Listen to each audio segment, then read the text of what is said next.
कांग्रेस नेता राहुल गांधी के भारत को लेकर दिए बयान पर एक बार फिर से विवाद छिड़ा है।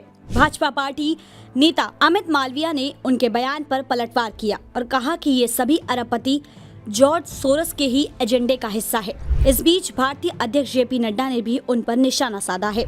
ऐसे में आइए जानते हैं कि आखिर कौन है जॉर्ज सोरस, जिनका नाम बीजेपी ने राहुल गांधी पर निशाना साधते हुए लिया।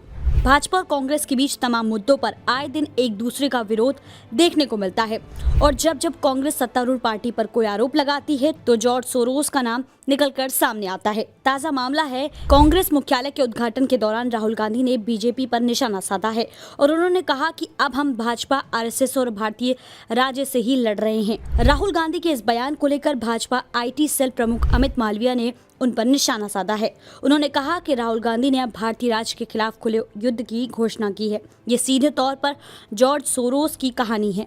भाजपा ने कई मौकों पर कांग्रेस पर सरकार को अस्थिर करने के लिए सोरोस के साथ मिलीभगत का आरोप लगाया है। अमित मालविया ने अपने बयान में जॉर्ज सोरोस का नाम लिया। वो आखिर कौन है, आइए जानते हैं। कौन है जॉर्ज सोरोस? अमेरिका के बड़े बिजनेसमैन में से एक जॉर्ज सोरोस का नाम भी है। उनकी छवि काफी विवादित रही।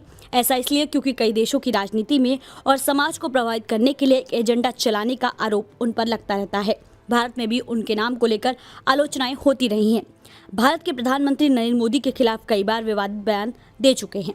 जम्मू कश्मीर से आर्टिकल 370 हटाने के दौरान जॉर्ज सोरोस ने इसका विरोध किया था। यही नहीं, उन्होंने CAA पर भी विरोध जताया।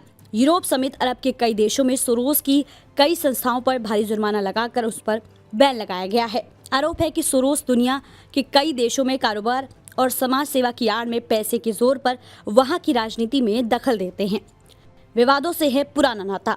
आपको बता दें कि न केवल भारत बल्कि और भी देशों के नेताओं के खिलाफ में उन्होंने बयान दिया है। साल 2020 में स्विट्जरलैंड में एक कार्यक्रम के दौरान उन्होंने मोदी, ट्रंप, चीन के राष्ट्रपति शी जिनपिंग और रूस के राष्ट्रपति व्लादिमीर पुतिन को तानाशाह कहा था। उन्होंने बयान देते हुए कहा कि ये सभी नेता अपने अपने देशों में लोकतंत्र का गला घोटकर तानाशाही को बढ़ावा दे रहे हैं।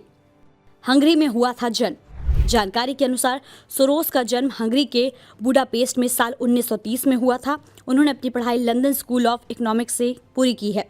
कहा जाता है कि अपनी पढ़ाई को पूरा करने के लिए एक समय पर उन्होंने रेलवे पोर्टर और वेटर का भी काम किया है। उन्होंने फिलॉसफी में भी पढ़ाई की है और एक फिलोसोफर बनने का प्लान किया।